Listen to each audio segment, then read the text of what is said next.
Warning, a Dice Throne character pack is needed to play this game.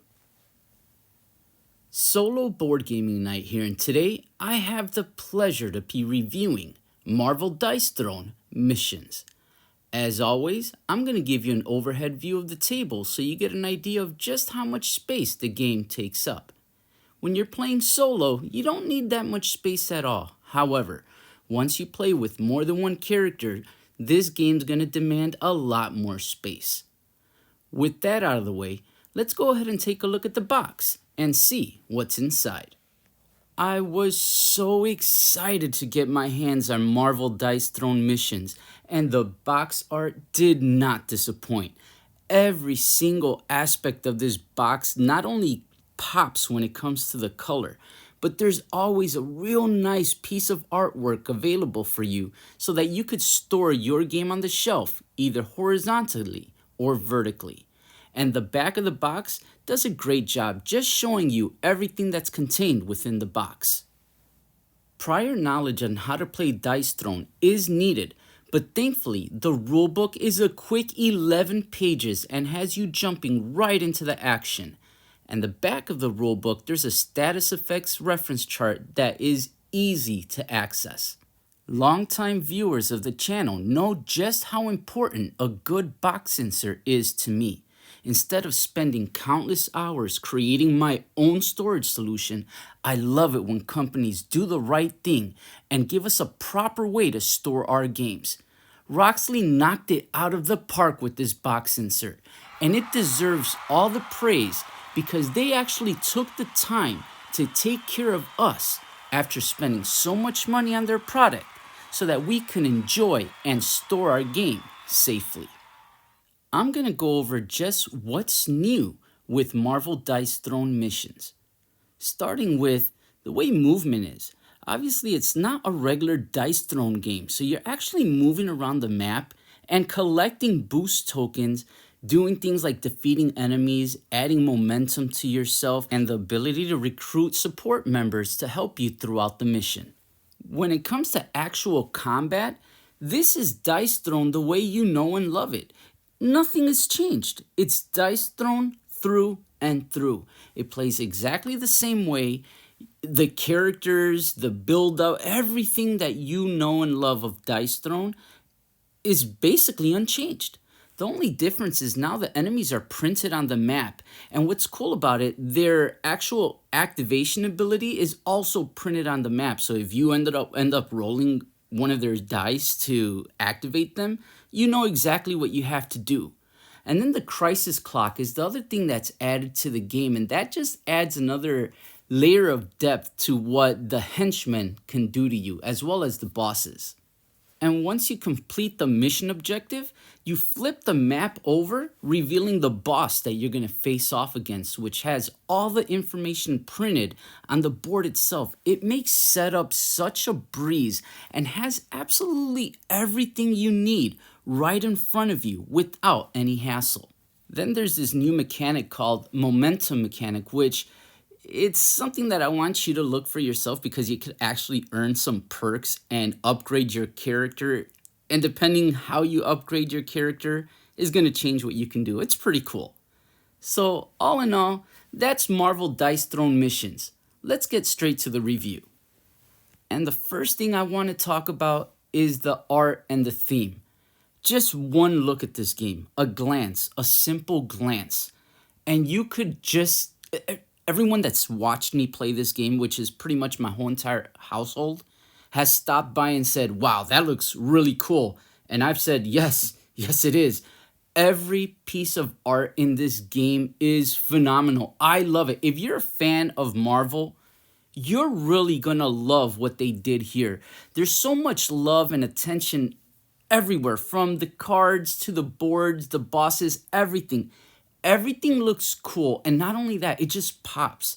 Everything has this color that's just so vibrant. It's hard not to notice. Now, my one nitpick is I'm not a fan of the Iceman character at all, the way they drew him at least. But everyone else in this game is phenomenal. I absolutely love the way they did all of their artwork. I wish Iceman would have been different. But I mean, you can't win them all, and one out of the eight is not bad at all, especially when you put together the actual maps themselves, which there are so many maps. There's 20 maps, and each map you're facing off against a different villain from the rogues gallery that Marvel has. And there's not one that hasn't had me stop and just admire it for a moment. I've loved absolutely every single piece of artwork, minus Iceman here.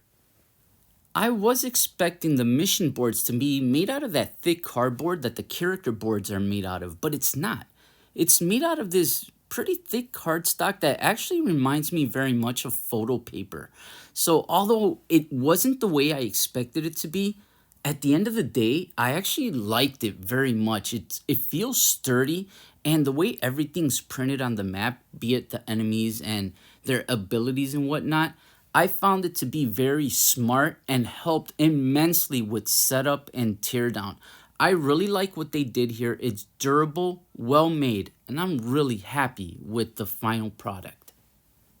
I was worried at first, thinking that having everything pre-printed on the maps was gonna affect replayability and variety. But thankfully, every single mission, every scenario that you have to go through feels so distinct from one another. It feels unique, so well done, that I just appreciated every single mission I've gone through. Now, I haven't done all 20, I've done about 10 of them. And I still have 10 more to go, but I love the mission variety that is here. And the way that it's set up not only helps you with the setup and teardown, but it really does a great job of feeling unique and making sure that every mission you go on feels different than the one that you played before. The boost tokens do a great job helping out with variability. And what else can I say when it comes to dice throne mechanics? Now, this is something that I'm going to gush about because I am a huge fan of Dice Throne. Some of you may know that I always wanted to play Dice Throne, but since it was a purely competitive game, I wasn't really able to enjoy it. But being able to play it via Dice Throne Adventures really blew my mind. It's actually in the list of Knights of the Round Table. I just added it on the last top 10 list. That's how much I love Dice Throne. And this game does more of the same and just knocks it out of the park. By the way, I love Gambit. I've played all of the characters, but so far, Gambit's my favorite. He is a high complexity character. I don't think he's that bad, but I love Gambit. You have to play as Gambit, especially if you're not new to the game and you've been playing it for a while. This is the way to go. The way this game handles the dungeon crawl, tackling the missions, and then going after the bad guy, the boss, it's just phenomenal. Everything is so easy to do too. The activations of the henchmen and the bosses. I love the way that the boost tokens are added to the game to make you move and play differently, especially during the boss fights. This is truly a phenomenal game. I cannot gush more about it. If you never liked Dice Throne before, I'm going to be honest, I'm not sure if this is going to change your mind. Maybe just Dice Throne isn't your thing.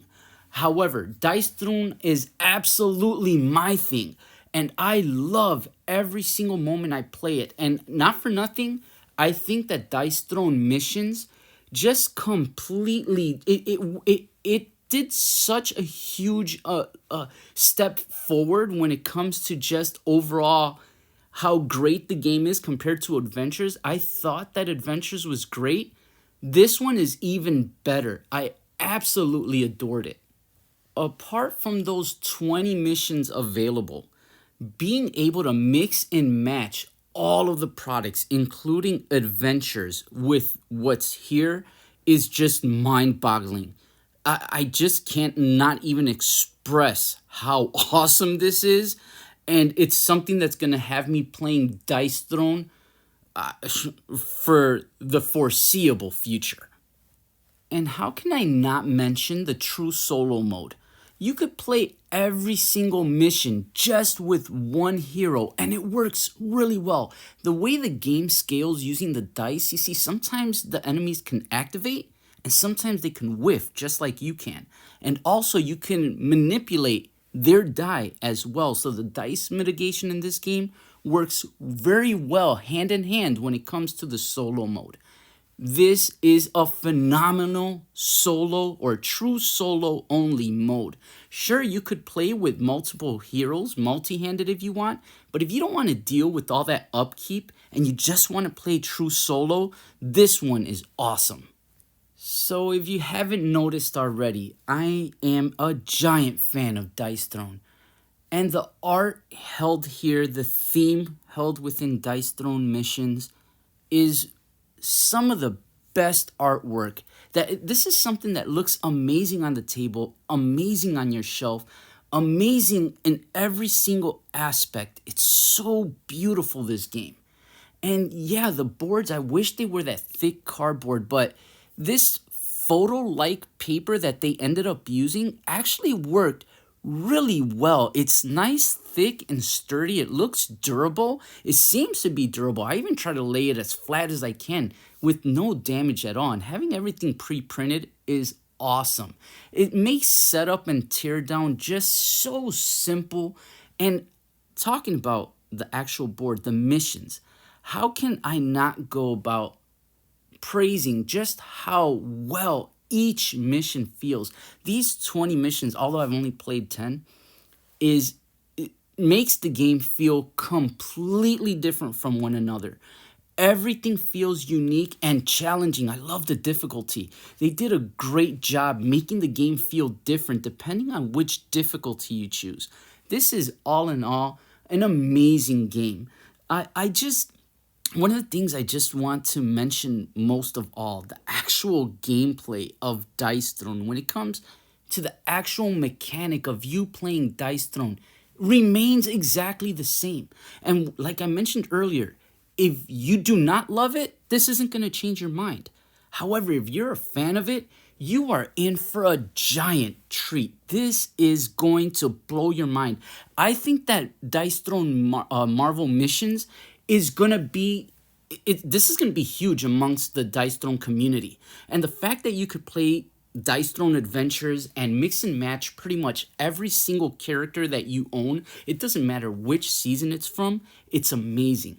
Plus the true solo mode, which has the game playing exactly the way it would any other way. It works perfectly. It scales perfectly. And most of all, you're not going to feel that overwhelming sensation of having so many things going on at once that you can't handle it. This is such a slam dunk, and it would work really well multi-handed as well. And that's why I will be inducting Marvel Dice Throne Missions into the Knights of the Round Table. This is an amazing game that I know is going to be huge amongst all of you that love Dice Throne. This was Solo Board Gaming Night. Thanks for watching, and I hope that you and everyone else has a great game night. Take care, Solo Knights.